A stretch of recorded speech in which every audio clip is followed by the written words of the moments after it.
এটা হচ্ছে বনবিথি রিসর্ট। আপনি যদি এখানে কেউ আসতে চান, যদি কেউ সায়েন্স সিটি থেকে আসেন, তো ওখানে মালঞ্চ বা ঘটপুকুরে বাস ধরে ঘটপুকুরে নেমে তার অপোজিট দিকে একটা রাস্তা আছে, সেখানে অটো বা টোটো পাওয়া যায়। ওখান থেকে 2 কিলোমিটার আসতে হবে আপনাদেরকে বনবিথি রিসর্টে। এখানকার ভিউটা দেখুন, অনেক সুন্দর ভিউ, একবার আসলে বুঝতে পারবেন।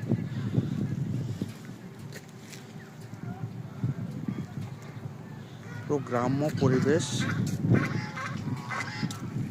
অনেক সুন্দর সুন্দর দেখার জিনিস এখানে দেখতে পাবেন।